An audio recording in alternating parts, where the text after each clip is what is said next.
Can you hear me? Howdy. So this is the end of day one, right, or the big day. And I apologize, I flew in from Boston right after lunch, so I saw just a few sessions this afternoon. It's really good to know that most of you know that we're not all about cults in Texas. We've got a few. You've seen some on TV. But no, I live in Austin, and we are our own cult in Austin. Not enough about that. We won't talk politics, in this session at least. Well, really excited to spend this last stretch of the day with you.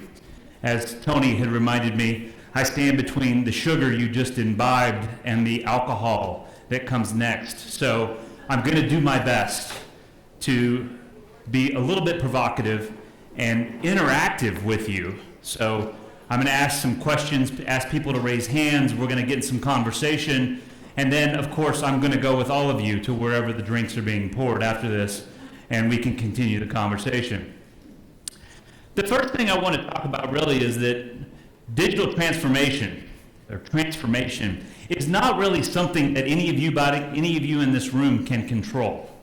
It's happening to you more than you're putting it out there.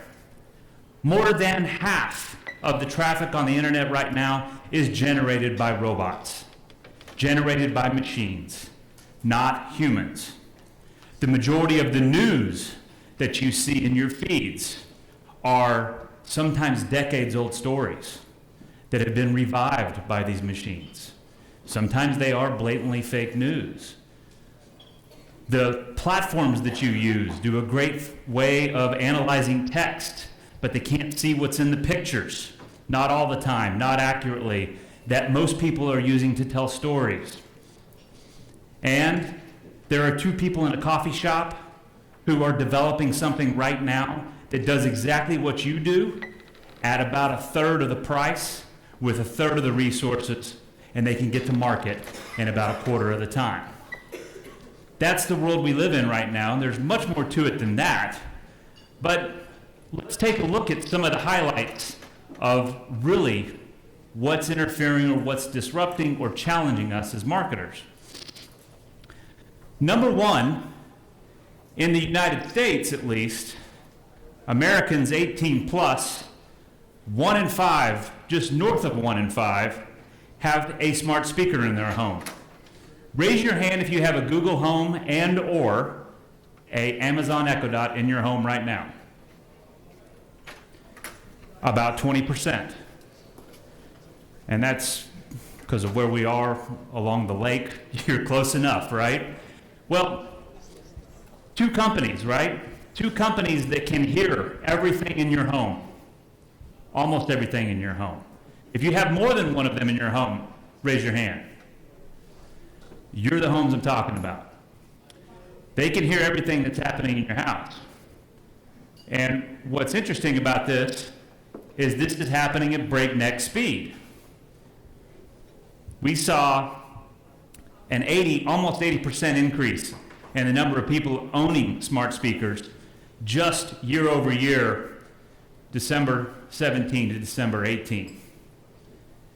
And what should absolutely scare the shit out of you is that those same two companies are leading the market on video doorbells that can see everyone coming to your front door and everything coming to your front door. Any Americans in the room that have one of these on your front door? Raise your hands. Do you ever notice with Ring, when the post person shows up, the camera doesn't go off and notify you that they're there? Think about that. Who does Amazon use more than anybody else to deliver products to your door? The USPS. Aggregately, in the world, per capita, nowhere more than that does that happen in the US. But the story here is that these two companies, right now, upwards of 20%. I can't find common numbers, consistent numbers in terms of the number of people that have smart doorbells on their houses. But But let's just say that the early adopters, many of you in this room, early adopters are using this technology. And for everybody who doesn't know, Ring is owned by Amazon, Nest is owned by Google. And Nest does a few other things in the house, and Ring is starting to do a few other things in the house. Smart home is exciting, but is it exciting enough for all of us to give it all away to these two companies? I would argue not. More on that. Because these big companies are showing, week after week, that we might not be able to trust them with our data. And our data is everything I just mentioned. It's what shows up on cameras, it's what goes through our phones, it's what comes out of our mouth in our homes. How many have had that eerie thing happen when you start talking about a trip to Cancun and then you open Facebook and all of a sudden there's an ad for Cancun? And when a lot of people start talking about that in social media, Facebook will come out with a press release of some sort that says, we don't do that kind of thing. We know how that's playing out. And really, where this all came from, you heard that I ran the mobile program for the world's largest PR firm for a very short period of time, till the day they said mobile won't be interesting for another 3 or 4 years. That's a conversation over drinks. We have just in a decade gone from basically 0 to 100 miles an hour with smartphone ownership. And what that has done is blown open the door for all these other technologies and devices, machine-to-machine technology as we call it, Bluetooth, smart Wi-Fi, near-field communications, which is a form of Bluetooth in most situations. This has happened at breakneck speed, and it's caught most of us off guard. Further,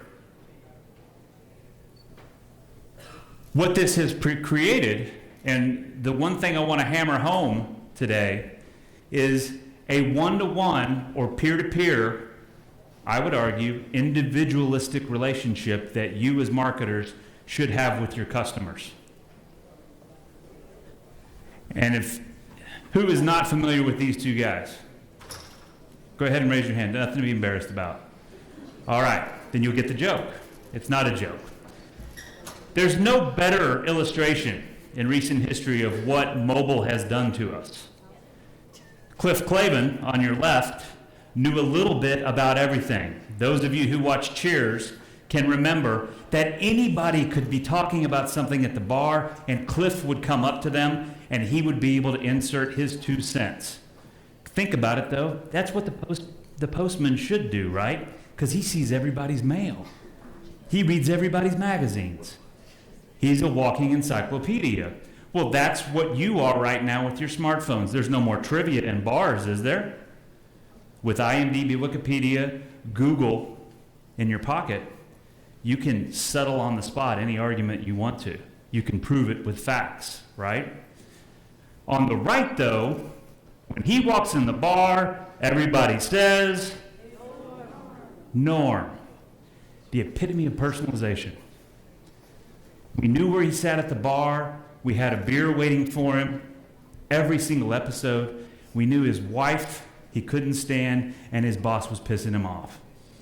We knew contextually what his disposition was, what he wanted to do next. Granted, he wanted a beer every day when he came in. But this is the dichotomy, right? Your customers have all the information in the world in their pocket everywhere they go. Anything you put in front of them, they can easily go prove or disprove. They can be diligent. At the same time, they expect anything you put in front of them to be personalized, and I would argue to be individualized. And still, what are we doing? We're sending emails to people that say, hello, member. Hello, customer. Hi, subscriber. Or if we have a prudent use of marketing automation, perhaps we're using a first name. And we're calling that personalization. In the body of the email, we may have split A/B tests, but we're still sending to the aggregate 2 million customers in our CRMs the same one of two emails, right? And this is the problem. We have overinvested in technology to chase customers, to chase prospective customers, lookalike audiences, pixeled and cookied audiences, all over the interwebs. This is the MarTech 5000. This is the latest version of it. The MarTech 5000, put together by Scott Brinker from HubSpot, has been this wonderful illustration in what he and his team try to do to categorize the different types of tools that are available on the market. They always admit there's two people in a coffee shop somewhere that have built something they haven't seen yet, and they apologize to them up front. The interesting thing about it, it's called the MarTech 5000. In 2017, it went over 6,000, and this year it's over 7,000 that are on there. They keep calling it the MarTech 5000 because it rolls off the tongue pretty easy. So when Tony was talking in my intro here in the description of this talk about bloated budgets and overgrown tech stacks, is because we're in this jam where we've chased people through email and through social and through mobile apps, and we've tried to store a record in a CRM, but they use that credit card and they use that credit card, they use that email address and that email address, and it creates issues. And for many companies, the average Global 2000 brand right now, they have 150 plus systems they're using for customer experience management to manage all those different channels. And for some customers, they may have as many as 50 different records existing across all those systems. That creates problems. What are the problems? Just like this. Cliff comes to you on your website. Cliffster is following you on Twitter. Cliff B. Smith is what it says on his credit card. Clifford is who Google is telling you is coming to your website. Boom, bingo, a match. Within the CRM, we have a Clifford. But when he downloaded his mobile app and registered to use it, he only used the name Cliff. And what most brands don't understand is that's just Cliff. That's what we're talking about in terms of individualism. This is what the people want. This is what many of you, especially if you have a smart speaker in your house and you're ordering toothpaste and toilet paper and diapers from it, it knows your name, and you love it, and you buy more toothpaste and toilet paper and diapers from it because it knows your name. Also because it delivers in 4 hours, right? Or 24 hours, depending on where you live. This fragmentation of the customer experience has put us in a situation where most of us, no matter how many dollars we put in the marketing budget, are finding that we have fewer repeat purchases. That's the first challenge that's there. And what do we do as marketers? We define marketing most often as going to find net new customers, where the whole idea of lookalike audiences come from. What we'll do is just go find new folks. That we're in marketing. That's what we do, is we bring new people to the website. We bring new people into the store. And we don't focus so much beyond a couple of people who sit probably next to the mailroom or work closely with the direct mail team and talk a little bit about loyalty. This isn't a talk about loyalty programs, but we as marketers are not really centered on understanding who our current customers are as much as we should be.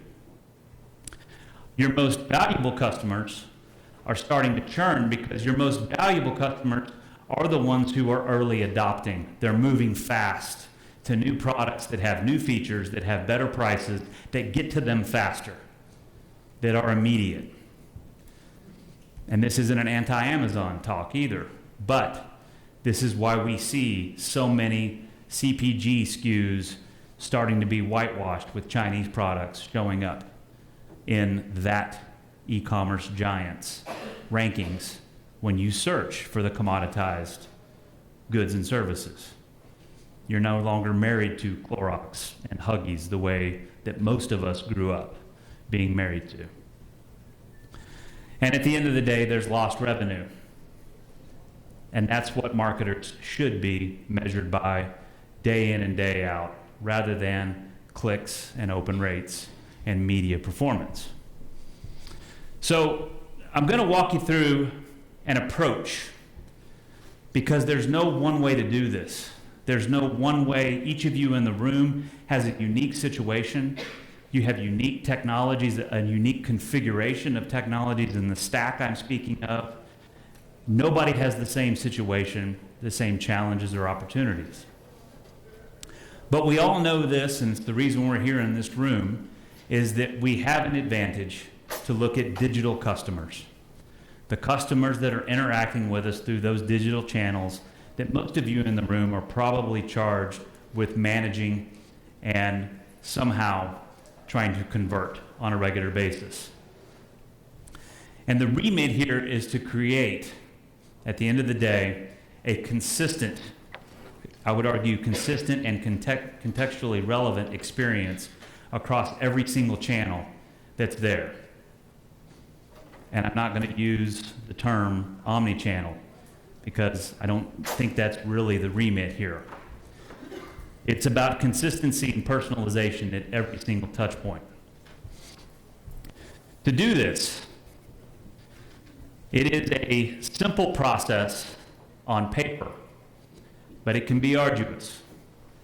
Finding all the relevant data sources that you have today, and a quick show of hands. If you consider yourself a digital marketer, raise your hand.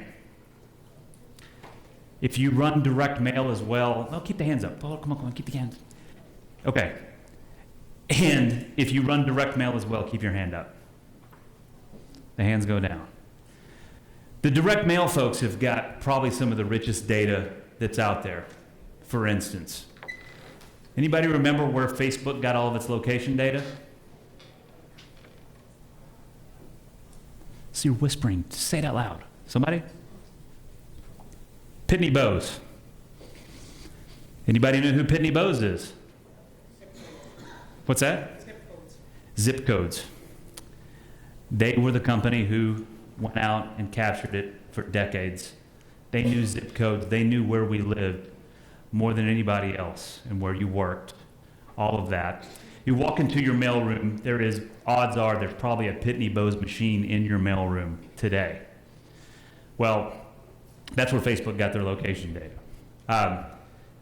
Understanding where data is in your organization is not as simple as what you have right in front of you, right?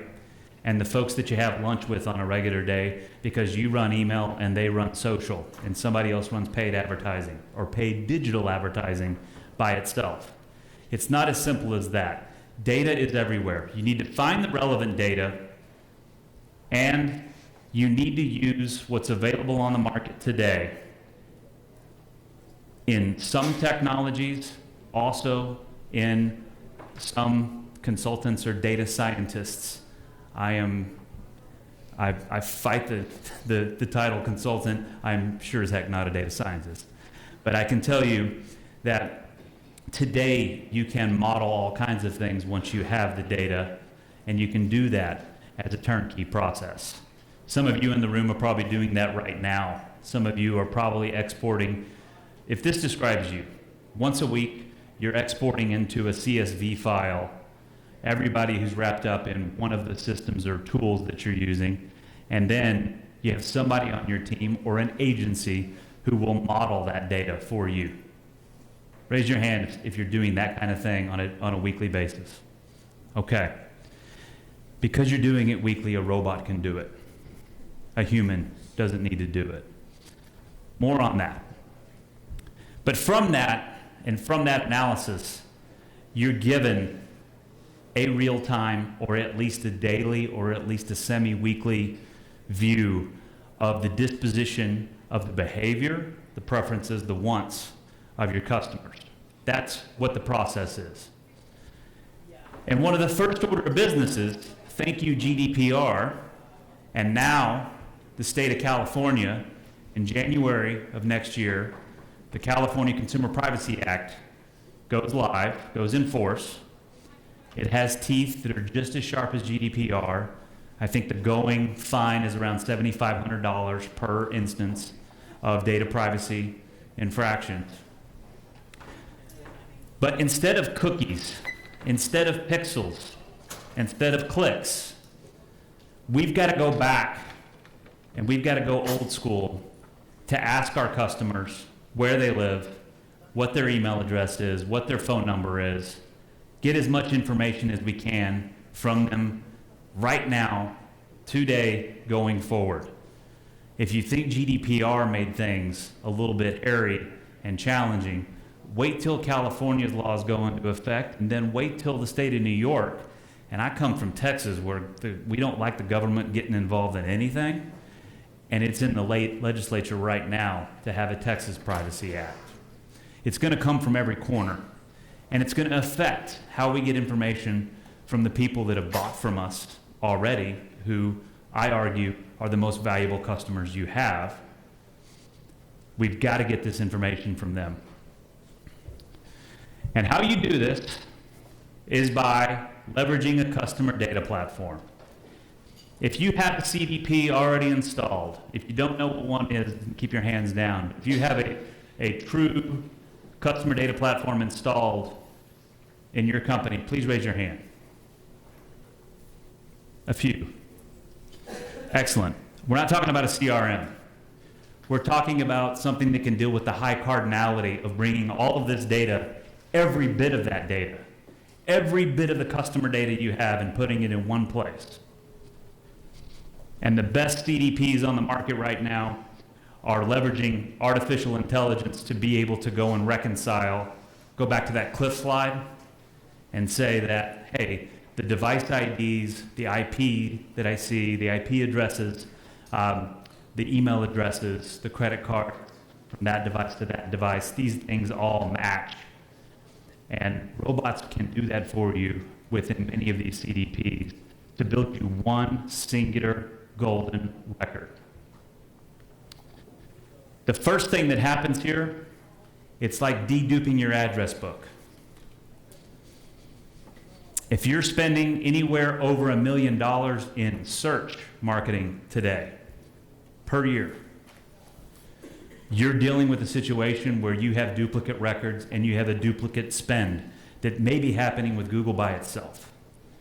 You're paying 2 and 3 times to reach the same customer in terms of how you can leverage Google to run AdWord campaigns and the like. But back to what the robots can do for us is they can chop up that data that's coming in from all these behavioral touch points, from all these media touch points, and basically show us a full view of customer behavior in a way that most of us have never seen it before. Because most of us are only looking at, what, 2 or 3 dashboards up in a browser at any one time. Now you've got a central view of your customers. That can help you with segmentation. And we're not talking about personas. Those of you who are running customer journey exercises and walking out of them with 6 to 10 personas defined, those days are historic. They're ancient history. Many of you have thousands of archetypes existing in your customer data. The good news is that programmatic media has been built for the better part of 7 years to deal with something that complex, to find people that subscribe to Field and Stream but drive Toyota trucks, that go to Longhorn football games on Saturday, that love queso and the ballet. One of these things to most of us wouldn't show up on a persona map, right? This is the kind of segmentation I'm talking about. And going from segmentation to personalization means that we're able to give unique identifier and a unique designation to each individual customer that we have. You have that opportunity to do that today, and you will only find it more efficient as time rolls on. what's available from many of the vendors that you're using today that don't have that as a capability, they soon are going to start to bring you solutions that will enable you to leverage that type of individualization.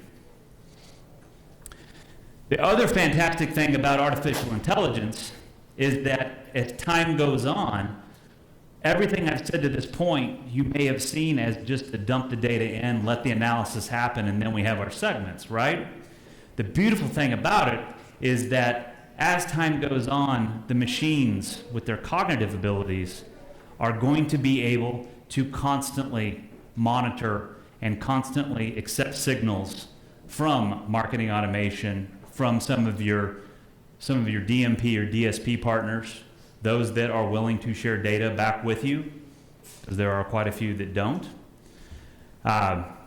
But mobile app management platforms, social analytics platforms, all the things that you're using right now, as that data is going into the CDP, the artificial intelligence or the machine learning that's happening in there is just that. It is learning more about your customers as time goes on. And it's providing you with much cleaner, better filtered segmentation. It's putting you in a situation where you can make better decisions.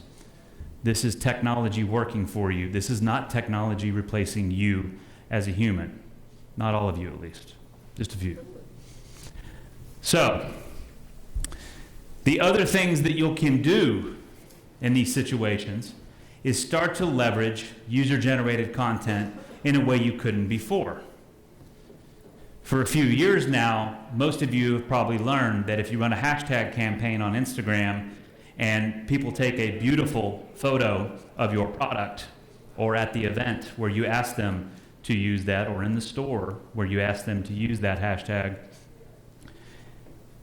you weren't able to use that image without having them go through the really challenging process of double opting in for you to use it. Now, with smartphones being ubiquitous as they are, 4G on the doorstep of true 5G fat pipe connectivity, you have the opportunity, at least in a post-purchase situation, to ask your customer to take a picture, leave a rating, a review, a testimony, shoot a video of how you use it. Do something. Take that content, have them check a box that allows you to use it, and instead of paying somebody for stock photography or your agency hundreds of thousands of dollars to go get you beautiful photography, leverage your customers. A quick example, it's not the CDP alone that's allowing you to do this. CDP is just giving you a place to store those records. But a fine example of what I'm talking about here is American Airlines, about 4 years ago, was spending about $4 million a year on photography of all these beautiful destinations you see on their website and in the emails they sent you and the thing that's there when you open up the mobile app. They realized very quickly that they had 25,000 people that work for them every week walking around with a 4K or at least an HD studio in their pocket. Flight attendants, pilots, people that work the ramp. Why not leverage them? They're customers too. They may be employees, but how do we leverage what it is they see while they're traveling about? And how do we leverage that to scale things? And again, a CDP, which for some of you that are familiar, could be a data lake. If you have a data lake installed and you're plugging many systems into it, you should have the capacity to be able to store rich content in there and be able to use it to your wit's end in a marketing capacity. The other things that happen as you have the machines working for you and all of that customer data being analyzed on a real-time basis, real-time being a subjective term because we as humans can't really operate in real time. We're happy if we get reports on Tuesday mornings, right? But with that, and as marketers, I would argue, you've got a finger on the pulse of the audience unlike anybody else does. And traditional product development with focus groups and third parties providing you with innovative ideas is not going to go away, but marketers will start to have a seat at the table to be able to influence what happens with product development. And with the speed at which you'll be able to make marketing decisions, you'll be able to, in parallel, take things to market much faster. And you'll have to take things to market much faster because there's two people in a coffee shop and there's the aforementioned online commerce giant who is doing exactly what you're doing today and is going to try to beat you to market anyway. So, marketers have to become product developers. How many of you have a central place on your website where your customers can come in and see their data? All of it. Every single bit of it. Nobody really yet.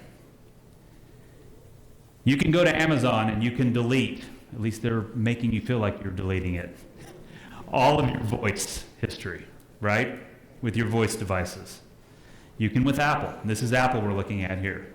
This came about last year. Tim Cook he's got the bumper sticker now, right? That he's all about customer privacy.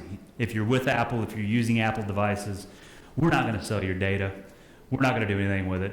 And so much, you can go to this website and you can manage the data that Apple has for you. You can pause it. You can delete it. You can edit it.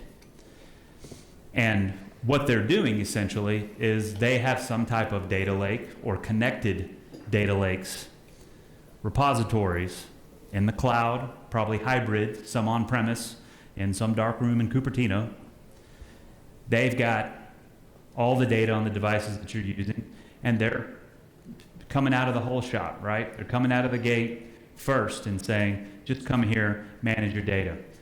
Guess what? We're all going to have to do this at some point. We're going to have to be transparent about what we do with our customer data, especially as we've been luxuriously using it for the past decade to build those lookalike audiences, to execute a media buy, to the custom audiences that we've created in Facebook and everywhere else.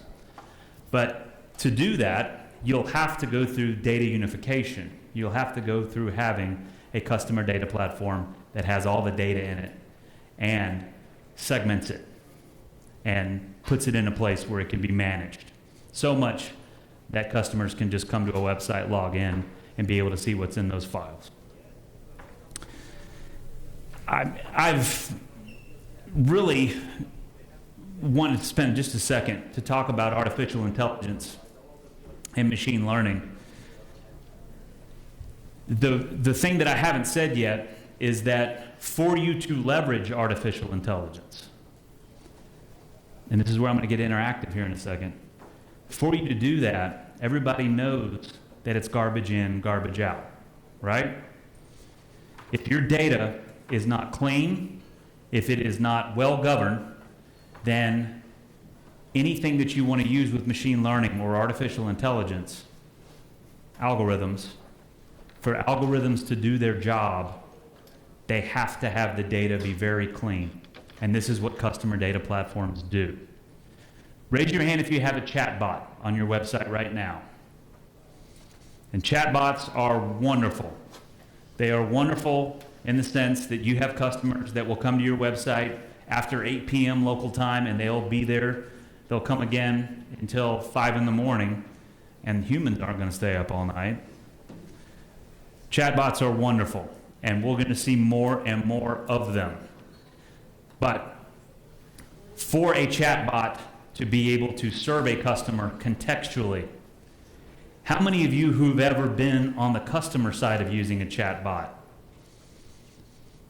and been frustrated as hell when it says, what product did you buy? What can I do for you today? And you type something in and it says, I'm sorry, I can't understand that. Pick from this, right?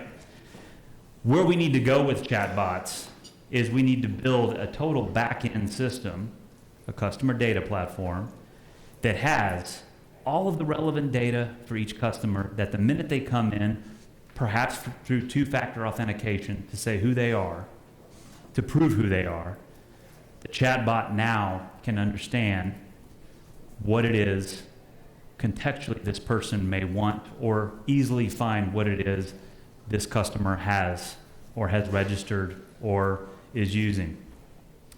How many of you in the room also, because you're digital marketers, you probably are also connected to digital care or customer service, right? Raise your hands if you are explicitly in the role of care. Got one or two, I think. Well, this is the beautiful thing about having a customer data platform. Forget the chatbot for a second. It's that you have this incredible opportunity to anybody who's answering the phone, because most of our phone systems now are smart enough to at least show us the phone number they're calling from when they call in. And if you're explicitly digital customer care folks, it's a Twitter handle. It's a Facebook ID. It's an email address. The minute that pops up, anybody in customer care should have a heads-up view just like a chatbot would, figuratively, but the human has a heads-up view to say, this is what they bought, when they bought it from. This is how they became a customer. This is who referred them. This is where they live. This is their favorite store. And think about how much more contextually relevant, because I was trying to be really, really fair to humans, but all that frustrating back and forth that we have to go through with chatbots, we've had to do with humans for years, right? Especially when they say, I need to transfer you to another department. And you have to do it all over again. It's those kind of things that we're talking about solving. And again, with machine learning being the point I'm trying to hammer home here, we shouldn't look at machine learning or artificial intelligence as something that is going to all out pull the chair out from underneath us. It's not. It's going to allow us to do the things that we are wired to do, which is to be more strategic, more creative, more decisive in terms of what we as brand management, as marketers, as customer care professionals, what it is we need to do to make a customer happy. That's the point. The other things that will happen once you have unified your data and you have cleaned it up is you'll be ready for virtual reality or augmented reality. I don't believe that we're all going to start walking around. Anybody in the room have a pair of Google Glass? Okay. Then, with respect, there aren't as many glass holes in the world today as there were 4 or 5 years ago when it first came out, right? I don't believe that we're all wired to be fighter pilots and having a heads-up view. But for some of you in the room, experientially, your customers are going to expect an immersive experience. For that to work, immersive, contextually relevant, your data will have to be in order. Likewise, blockchain. Not talking about cryptocurrency. Blockchain comes to bear in terms of how you steward your data to protect those records that you all, because it sounds pretty scary putting all of your customer data in one place. There are blockchain solutions right now that once you've done that, it will go in and encrypt everything and put it out on a distributed ledger. So if anybody else wants to come in and hack into your system, they can't do anything with the data if they get it out because they can't connect to that distributed ledger. The bigger point here is that we're only 3 to 5 years away to where blockchain becomes a scalable means for value transfers between us and our customers. The biggest thing about that is with smart contract technology is that many of the customers you'll have 3 to 5 years from now, you won't be able to know their name. You'll have to verify that they are a real person in the short term, but you will have this reality in the future where they will be anonymous. They'll buy from you, and you'll ship it to them, or they'll download it, or they'll stream it, but you will not know who they are. It's why you also need to know your customers today, to verify who they are, validate who they are, but be ready for what is just around the corner when you may not have the opportunity to engage with them exchanging personal information. So, a few things about shopping for a customer data platform, because that is the big message I've got for everybody in the room. And I will not mention any company by name from stage. If you want to ask me who my favorites are in the race right now, let's talk about it over drinks. But you need to be looking for these things. They need to have a portfolio of API connections that they've already built with other customers. The best customer data platforms on the market will have at least 150, if not 200, API connections ready to go. If you're using Marketo and other Adobe tools, and you're using Microsoft Dynamics to do something, and you're using Salesforce to do something, and I'm mentioning some of these guys, many of them have brought their own CDPs to market. But as you're doing this, if you're using Sprinkler or Chorus, what used to be Lithium, or Spreadfast, if you're using something to manage, or Sprout to manage social media, you need to go talk to companies that have already got API connections to connect with those systems. That's a first question that you ask, which is odd for marketers, right? Because most people, when they call you up to give you a demo, are all talking about, here's what the experience is like. This is how you manage content. This is how you put a campaign together. A first question out of your mouth ought to be, hey, what can you connect to? What else, what can your data do to go in other places? High cardinality, meaning that when we talk about all of the customer data we have, you can't be limited. A couple of the brands I just mentioned are in a jam right now because they were never built to manage that volume of data. High cardinality is just without getting into the true definition of it, just means that you've got really a combination of unstructured and structured data at a volume that's extremely hard for you to be able to inquire and get insights from. The best CDPs on the market will enable you to do that no matter where the data comes from. I've beat this all day long, but you'll need to be able to understand the metadata that's coming from the devices that your customers use. You'll want to be able to analyze that over time as well. And that is a true, not just mobile, but an IoT reality we have today. You're going to want to be able to understand with the right about, on average, whether you're a Samsung or a Microsoft or an iOS, doesn't matter what you have in your pocket, that device has on average about 12 to 13 sensors in it that can report on every click, every app interaction to a certain degree. Some of you in the room are probably smart like I think I am, that I'll turn off the access for some apps to see how fast I'm going or my location, right? But the idea is that you're going to want to have a CDP that has the capacity to deal not with just the implied or reported data, testimonials, ratings, reviews, social posts, emails, those kinds of things, but also what are the other contextual things that we can learn about who they are with their devices, what they're doing. The thing that I have absolutely hammered today is ensuring that the vendors you're looking at are up to snuff when it comes to real-time analysis. That when they're not just giving you lip service, that it's AI, because that is the thing that every single vendor that's calling you today is telling you that they can do. Do they have the capacity for the system to analyze everything you have today, but to learn as time goes on and get smarter? And only a few on the market today have that capacity. Many of you will have to make a choice on whether this is going to be cloud or on-premise. If you're in financial services, maybe not on the front end of the customer experience, but if you're dealing with financial records at any point, if you're in healthcare, for sure, doesn't matter which country you're in, you're going to probably be looking at something that can be either hybrid, cloud and on-premise, or on-premise.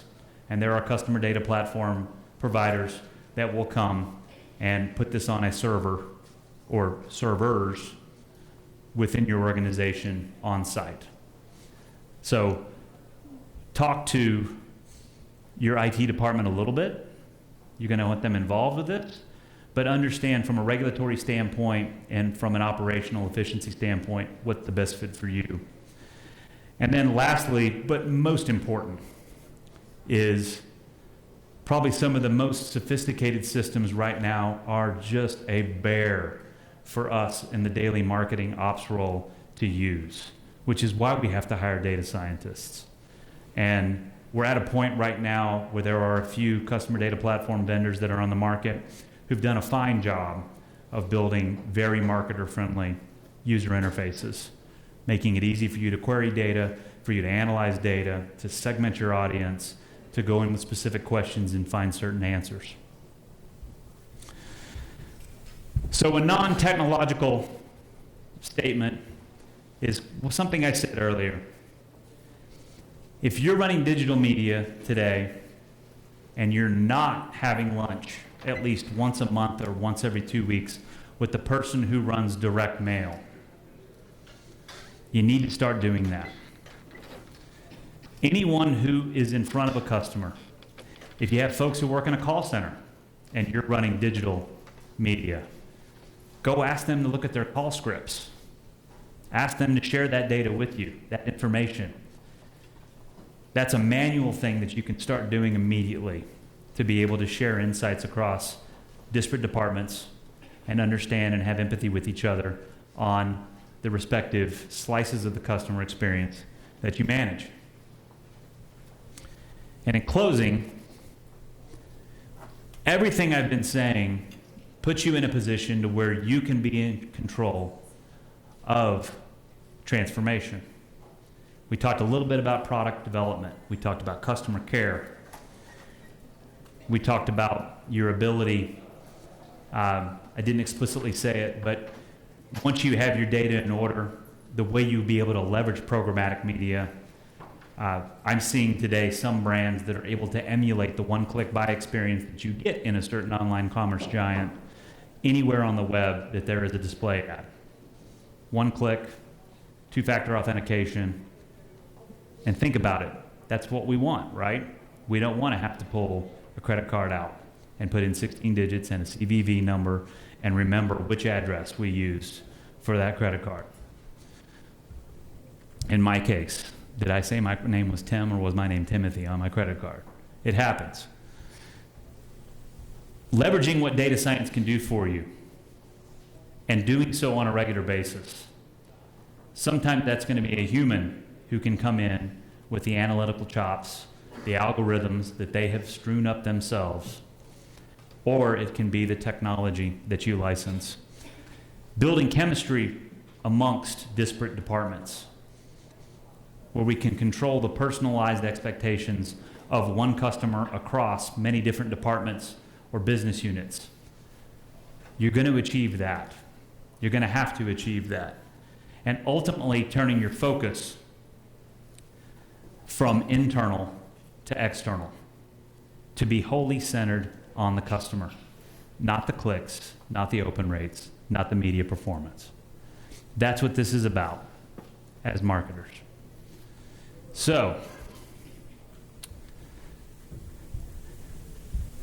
if there's anything you don't want to ask me in front of everybody, take a picture and, well, tweet to me and we'll do it in front of everybody. Or shoot me an email. We can do that. But, you know, is anybody right now doing true blue individualized advertising in the room? Okay. That's one of the key opportunities that you have in the near term by going through this data unification process.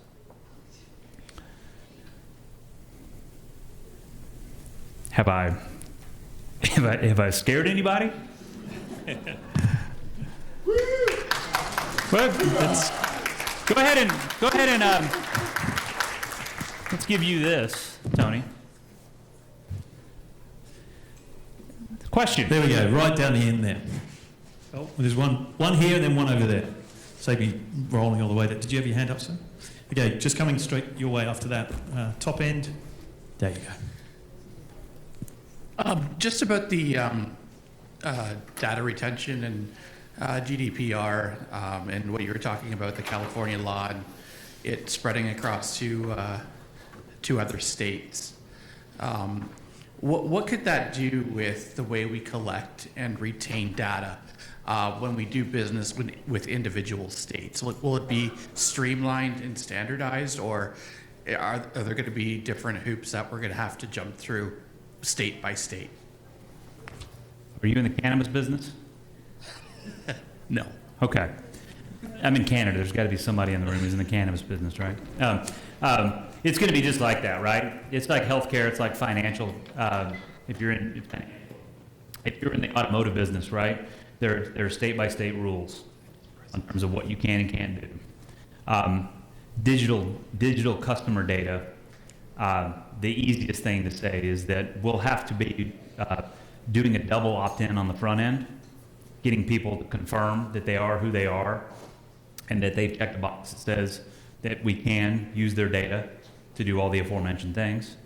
Fine print, as we've all learned, most people are not going to read, right? I didn't tell you to do anything just then. I just was just stating the obvious. But I think it's not just double opting in that Apple slide where Apple gives you this portal to come in, right? I think you're going to have to not just have an unsubscribe button on your emails and in your push notifications. You're going to have to also say, click here to see all your data. And you have to do that probably every time you touch them. I think that's going to be a reality in a 18-month to 3-year window. And I can't really speak totally to what happens either provincially or nationally here. But I can tell you that not only will you have to do that, you may have to get people to re-opt in on a quarterly or 6 months or at least an annual basis, right? To remind everybody. And a lot of us do this already, right? We send emails out to folks, especially if you're in the information marketing world. If you're a blogger and you've got people subscribing to your blog and your newsletter, you are probably once or twice a year, you're sending out the email to everybody and saying, hey, click here and update your information, right? Because it's going to be the sanctity of that data. If you're doing something with direct mail, if you're using physical addresses to target people's homes, because cable and satellite companies are going to use that same data to target people's homes, you got to make sure if it was Bob Smith who signed up that lives at 123 Maple, is still living at 123 Maple, right? I think we're just going to have to get better about how we govern the data, and we'll be much more transparent, and that's the simplest way I can say it. And I would say the whole shot for everybody is going to be, at least that's obviously what Apple's betting on, right? If they can wear the white hat, they're hoping that they can go through a few more product development cycles because they've not exactly they're not living up to their legend or their legacy, right? They're going to get through a few more product development cycles and still have this wonderful perception out there that, we're the good guys. I think if you're branding, that's an incredible opportunity. Hello? Okay, that works. Hello. I thought I had to press something. So, I work for the federal government. We have a lot of data, and we're trying to leverage artificial intelligence, which is actually a blanket kind of umbrella statement, if you will, but specifically algorithms. So we can speed things up, Right. and to help make decisions how we can inform Canadians about the things that they need to know, different segments and different programs, different funding, and so on. So we're trying to link that data together. Right. We have a lot of vendors that are coming and are proposing off-the-shelf solutions, and they have fantastic things that they promise. However, we have a responsibility to create algorithms that are transparent, that we can use to explain how the algorithm made the decision that it made, because Right. it will be affecting people in a certain way, even if we're just using it for marketing purposes. Why are we pounding these people about something? But eventually this will grow and it will be used for other things that the government needs to make a decision. What is your take on the importance of open source, sort of in-house development of algorithms rather than using black boxes, and also building into the algorithms ways that the algorithm itself can explain in human terms how the decision was made, so we can actually report it back when we make the decision. I'll just leave it at that. There's more, but Thank you for leaving it at that. No offense. I mean, there's quite a bit to unpack, right? And I would say go back to what you see as your lowest common denominator. You know, is it an ID card? Is it that which can then be the basis for the record on the individual that's there, right? Depending on what kind of data you're talking about, there's black box, but there's also those opportunities, and I forewarn everybody all the time, I won't mention their names, but the big 5 consulting groups, right? We've got an offshore group in India or somewhere else who will tell you that for 18 months, especially in federal and state and provincial government, you pay us $10 million in 18 months, we'll build the data lake for you, right? I think there is increasingly more off the shelf that you can leverage to do that. That's one A and B answer for you. So let me get to C and D maybe. And that is, I think, just look in your everyday life at how when you tell Twitter or Facebook or LinkedIn to not show you an ad, or Google giving you the opportunity to click on something that says, why am I seeing this ad, right? And then they get this opportunity to dig deeper in terms of the type of data that is on you. You know, you've shown that you like these pages, you've shown that you clicked on these kind of ads in the past, right? It's really pretty simple. Data's data at the end of the day. Not that simple, but it is from a view of what algorithms can do for us and what anyone's going to have off the shelf capable of doing. Most of the stuff off the shelf is going to be for specific use cases, right? And again, I was saying it earlier about how unique the situations are with each of you in the audience.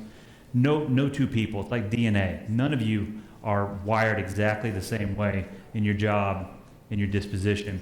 And I would argue you probably have the same thing in terms of the departmental, disparate management of data that happens there as well. There's going to be some stuff that's off the shelf that can help there. And I think there's a combination of what the human data scientist can do to train the machine to write code. And there's a process, I haven't mentioned it by name, but there's robotic process automation, RPA, which is growing right now, which could be the kind of thing you're looking for. There are companies, and I'll give you one, Automation Anywhere is one of those companies. If you're heavily invested in Oracle or SAP or IBM, and you've got large sets of data and daily systems, financial systems, customer experience systems, fulfillment or logistics systems, policy informing systems, whatever else. There are ways that companies like that can come in, and instead of it being just a software package, that can deploy thousands of robots in your existing stack that you can train to do things for you. Find me when we have drinks, and we'll get deeper on a couple of those things. You got it. If you're work for the government, or you're allowed to go drink with us. Yeah, I'm messing with you. Hi yes, there. ma'am. I'm just curious to know your thoughts on the future of Facebook regarding, I mean, obviously what they've been going through and Right. all of this proposed legislation. I think it was last week that one of his founding buddies in the dorm room is basically suggesting that it should be shut down. Mr. Hughes, and yes. you're starting to hear a lot of that from Right. high-level pundits on that topic, and I'm really curious because obviously it's obviously an issue, and how Facebook has become so influential. I went to university in Texas and in Tennessee and lived there for many years, and it's been really interesting to see what has all transpired in regards to how Facebook influenced the election and all that kind of stuff. And I'm Right. just wondering, with all of these, with all the states that are actually trying, some of them trying to really nip this in the bud. I'm just curious about your thoughts on Facebook and what you think is going to happen to it in the future with all this legislation coming down the pike and all of this controversial stuff that's been going on with them over the last, 4 or 5 years or so. What your thoughts are on that? Sure. I personally, I read a Dave Eggers book. Anybody read Dave Eggers, the author? I forgot the name of the book, but it was made into a movie. Tom Hanks was in it. The Circle. Somebody who took the defunct assets of Facebook and Google and created this really evil system, right? Right after I read that book, I took Facebook off my phone. Yeah, I have Instagram on my phone. I think it's telling that the Instagram founders left the building 6 months ago, right? And just a month and a half ago, we were told that all of a sudden Instagram, WhatsApp, and Messenger are going to be combined or consolidated, right? I don't trust any company with sharing all of my data with them. I have a 7-year-old son, and he's really cute, and I love to share pictures of him, right? And I think about it sometimes after I've shared a picture and say, what have I just done, right? But I think, quick show of hands, how many of you can quantify that when you use Facebook, you spend most of your time in maybe a private group? Okay. And they just came out and said they're going to be all about that, right? They said that's what we're going to do, is we're going to invest in making these private groups. We're about privacy. We'll make these private and closed groups the thing. We'll give it more functionality, and we'll make them more utilitarian for people to use. I just don't know. I mean, and it's a natural thing. They're a publicly traded company, and they've got people on Wall Street and up and down Sand Hill Road that expect them to show up quarter after quarter with earnings going up left to right. And that's reality.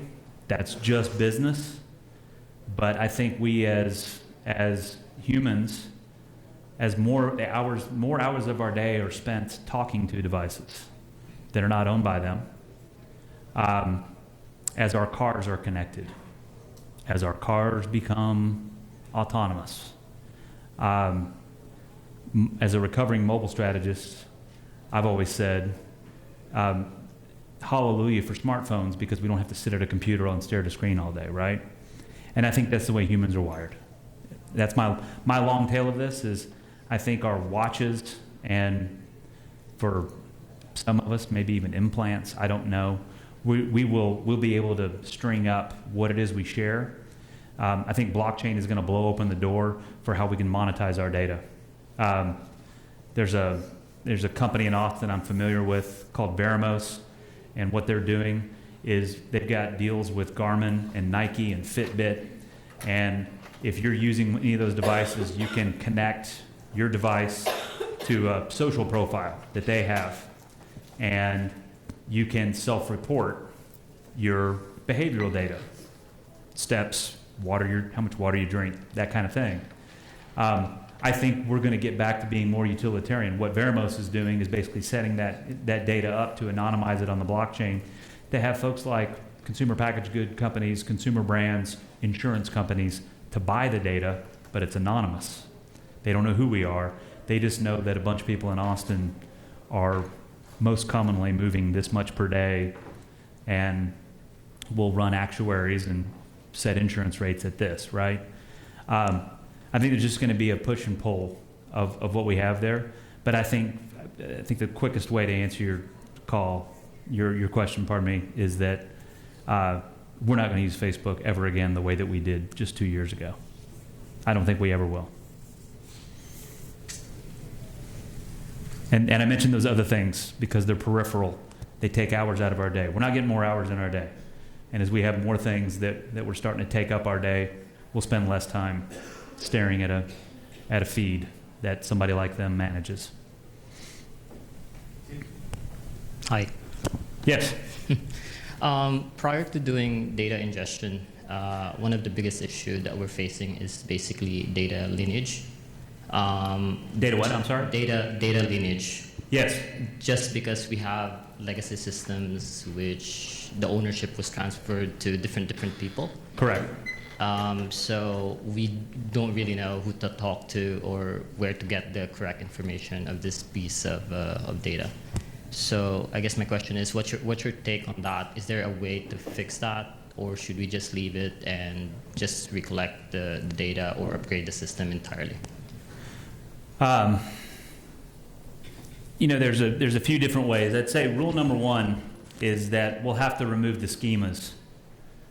The systems that the people that over here use to manage this data, they have their own schemas with that.